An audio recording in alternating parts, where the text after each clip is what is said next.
time there's a Democratic president, they will indict your FBI director or people in your administration. That's what they tried to do, right? They did it with me for 4 years. They went after me.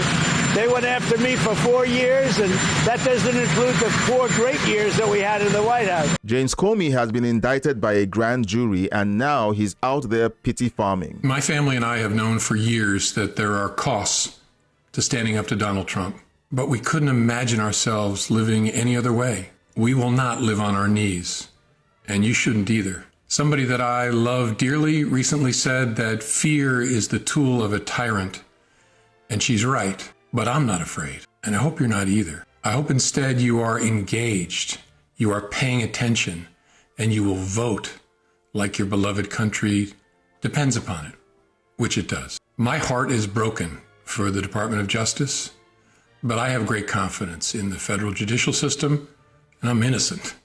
So let's have a trial and keep the faith. When he tweeted this the day Trump was indicted. This is how James Comey reacted to President Trump being indicted. A good day for the rule of law. And he also said, the rule of law endures. Nothing about tyranny and people being on their knees. And I'm sure he was really proud of the justice system since it was going out against President Trump. Mainstream media is already calling this unprecedented. Hugely unprecedented to indict a former FBI director on charges like this by the Justice Department. As if being charged for a crime by a grand jury is strange. Virginia has heard the evidence, and at least a majority of those grand jurors have found that there is at least probable cause. This is a very serious matter that the Attorney General of the United States has let go forward. Merrick Garland is a very careful man. And I think that we're going to see, once we see the indictment, what this is about. And if it is not a great narrative that tells something about Donald Trump and his recklessness, which this case is partly about, playing fast and loose with national security, if that is not demonstrated very quickly, then this can work to the former president's advantage. But I think we need to presume that Jack Smith has got his ducks in a row. This is going to be a very long process.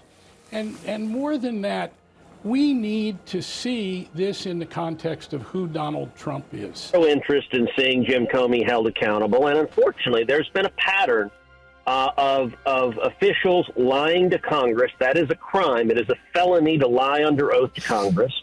And Jim Comey, I think, demonstrated complete arrogance and unwillingness to comply with the law. I think that's why he was indicted. He was not indicted because Donald Trump doesn't like him, although to be clear, Donald Trump has every reason not to like him because Jim Comey abused the power of the FBI to target and persecute Donald Trump because he didn't like him and because he was mad at the American people for electing him. And by the way, remember, this is someone who, as the former director of the FBI, tweeted out 8647, which is, of course, slang for murder the current president of the United States. That is astonishingly partisan and biased behavior from a director of the FBI. We're already hearing the phrase weaponization of the justice system from the usual suspects. CNN.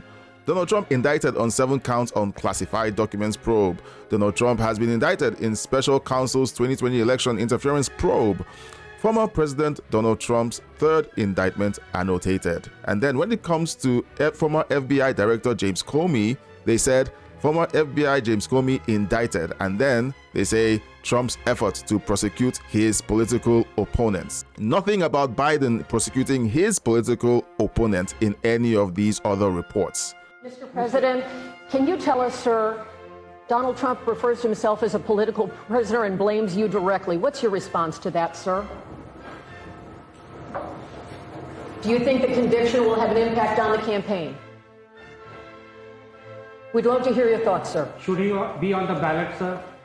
One of the crazy things about this is that basically Alvin Bragg, as Mike Davis just said, the Soros-funded DA in New York, has inflated, misdemeanor charges into felonies by saying that these alleged misstatements were concealing another crime. Well, that other crime is alleged federal crime that none of the federal officials, even in the Biden administration Justice Department or the FEC, have sought to, they've investigated, but they haven't done anything. Yeah, with so that. just to reset, it would be a campaign finance expenditure fraud that was trying to be concealed by the hush money payment. So your point is that Bragg has no authority to make rulings on or make arguments based on federal law, since the feds have not charged the president or found guilt in the president in any of this. That seems like a pretty strong argument to me that Alvin Bragg, the New York local DA, doesn't have the authority to enforce federal law. Leaked audio has just come out from the public affairs chief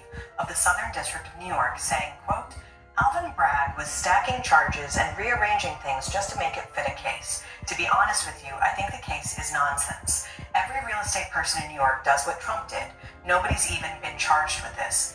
The hypocrisy is just astounding. But the usual suspects were more than happy when Trump was dragged through the courts and got his mugshot. Criminal defendant and former President Donald J. Trump. Just a few minutes ago, Donald Trump, the disgraced ex-president, the frontrunner for the Republican nominee for president, 4 times indicted, departed his golf club in Bedminster, New Jersey. He's en route to Fulton County, Georgia, via Newark Airport, we believe.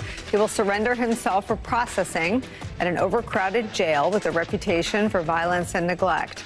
A jail that is accustomed to holding defendants facing charges up to and including violent crimes, where stabbings are frequent. And actually, 3 people have lost their lives over the last month.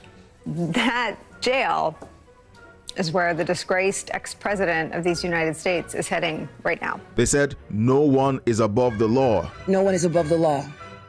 No matter how rich, powerful, or politically connected you are. Our job is to follow the facts and the law without fear or favor. The fact is, no one is above the law. No one, not even the president, is above the law. But not when it comes to one of theirs. Hugely unprecedented to indict a former FBI director. For 4 years, we had Trump's lawyers indicted, supporters indicted, and his family dragged through courts. Among the 19 people charged alongside Trump, his personal attorney, Rudy Giuliani, former chief of staff, Mark Meadows, as well. This, by the way, the 4th criminal case facing the former president and current GOP frontrunner, alongside a trial in New York over hush money payments, the Florida case over federal documents, and another recently revealed case over election interference. It's stunning to watch as those who were conspicuously silent as Trump was persecuted scream weaponization when another grand jury indicts one of theirs,